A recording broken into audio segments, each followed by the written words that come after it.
Okay, um, going over to page 18, it says insurance, auto, life, accident, and disability. This is where you're going to start getting some information as to how much life insurance do they have. In my case, I have partnered with a property and casualty agency, and I asked them if they'd like a home and auto quote. If they want to get me the information off the deck pages of their home and auto policy, I'll certainly get it to the right person to get them a quote. And then the disability part, when you bring up disability, most people over 65 will not have a disability policy. They usually end with their retirement date. Good time to ask, do you have a cancer plan? And it would be a perfect opportunity to bring that up, cancer or critical illness, which we do market. We've got a great product through American Progressive. It's a cash cancer product. But you can tie in the disability with, do you have a cancer plan? Okay. Everybody has been touched by cancer in their life. And typically the cancer plans are fairly easy to sell just because, who knows? I've got the policy myself. The next page is existing trust funds. Now here, this can lead you in to a nice long-term care sale, because most people, unless they're high income, don't have a trust. So I say, do you have a trust? And most people will say no. And I say, okay, do you have long-term care? No. Okay. What are your plans for, if God forbid, nobody likes to think that I might go down for the count and end up in a nursing home. And I tell them at that point, I did become a nursing home candidate when I was 40 years old. I'm 60, 20 years later, but it's by the grace of God. I came back from Lyme disease, but I lost nearly 5 years of my life, and I was taken care of by my mother. I was bedridden and taken care of. So I know what it's like to go down for the count. I had disability on my home loan, thank God, because I would have lost my home. I did deplete my savings. And my little boy tried to feed me Oriental noodles that weren't cooked because he felt sorry for Mom laying on the couch. So anyway, this is a good time for you to bring out a long-term care plan. Now, maybe you've got somebody at 70, 75, 80, whatever, that it's not going to be able to get long-term care. But you've planted a seed. It's if they are in the age bracket where long-term care financially is out of the question, that's when I go back to the fact you need to see an elder law attorney. If you have assets you want to protect, your home, your savings, your CDs, your mutual funds, your annuities, whatever assets you want to protect, there are vehicles that you can use. One of them is a trust. One of them would be long-term care. However, it is extremely expensive. Just do your financial planning through an estate elder law attorney when you go get your will. I push them to do that. The worst time to get somebody to an elder law attorney is when someone is in crisis. Mom or dad's gone down for the count in a nursing home. They want to know my assets. What do I do? That's the worst time. It's never too late, but it's the worst time. Here's also where I say, do you have grown children? Obviously, you said you had children. Are they grown? Yeah. Well, how old are they? 45, 50, 55, whatever. May I tell you something? Those kids are working too, just like you worked all your life. And hopefully you'll be able to pass on whatever you've gotten onto those children.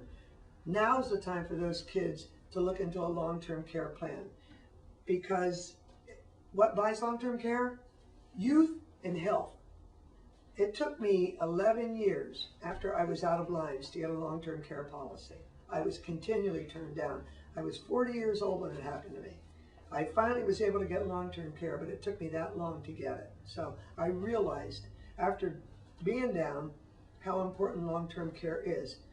So when you're at this point with the trust fund or possibility of long-term care or even short-term care, you've dropped another block down where the level of trust has grown.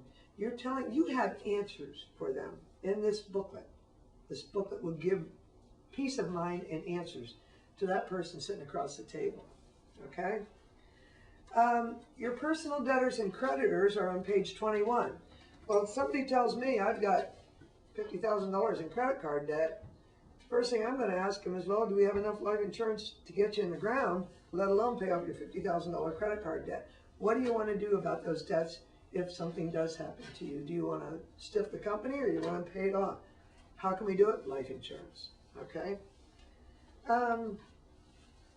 In your real estate part, you listing the property, the value, is there a mortgage? At that point of time, again, I touch on Medicaid planning. That's what it's called, through an elder law attorney. Now, I'm not telling somebody I'm going to put you on welfare because I call it Medicaid planning. But most people's goal when they build a home and they pay it off and they work on their life and they have children, they want to pass the home on to the kids, okay? Most of your states are what they call estate recovery states. So, use me for an example. I have a home in 4 acres and I've gotten it paid off. Well, if I became incapacitated and I went into one of the nursing homes here in town, I have long-term care, but let's pretend I didn't, okay? The first thing that my family has to do is go ahead and list all my assets. My real estate is one of them and my vehicle, okay? So they're not going to, because I'm single, they're not going to take my house away from me. Or if I were married, they wouldn't take my house away from my spouse. So my house, if I'm single, is safe for 6 months in the state of Pennsylvania. And in other states, it's probably similar. They're not going to take the house from you just because you went into a nursing home. But here's what happens. Upon my death, or upon the death of both spouses, Pennsylvania is a state recovery state, and you're going to see probably all the states becoming a state recovery states after Obama gets done. But they come after all the assets. So my house might be worth $200,000 upon my death, but I've been in a nursing home for 3 years at $80,000 a year. Well, I'm sorry, Kathy Burns beneficiary, but she owes money to the state of Pennsylvania because the state of Pennsylvania took care of her because she ended up on welfare in the nursing home. We must sell her house and take the money, okay? So when you're talking about real estate, it will lead into long-term care or trust or whatever it might be, estate or Medicaid planning. Let them know that they need to do something. Don't just sit and wait for something to happen. On your real estate improvements, that's a good idea to put your major improvements in there. It might offset capital gains for anybody that is a beneficiary of the property. And then we have your professional people, your lawyer, your accountant, whoever, there's a place to list that. We've got individual retirement accounts, talking annuity again. If you go to your local grocery store or Walmart, a lot of times your greeters are elderly people. Some of your cashiers at our Giant store here are elderly people. They're not working because they like working in a grocery store or Walmart. A lot of them are working because they have to, because their monthly amount of their IRA has dropped or their 401k has dropped because it's been in the stock market. This will give you a possibility to roll it. One of the other things I want to talk to you about just for a few minutes here, I never miss an opportunity. I do not cross-sell. Please understand, I do not cross-sell. If I've got someone coming into me for Medicare because they're retiring, I'm going to get a scope of appointment sheet out, explain to them. Here's what I say to them when I pull that scope out. Well, since 2007, the government is trying to kill some of our Medicare Advantage plans, and I'm required to make you sign a paper that I told you this. And here's what I'm going to tell you. I don't work for the federal government. I don't work for Medicare. I work for an insurance company that pays me for what I do. You don't. Would you mind signing the scope so that I can get on with what I'm here for?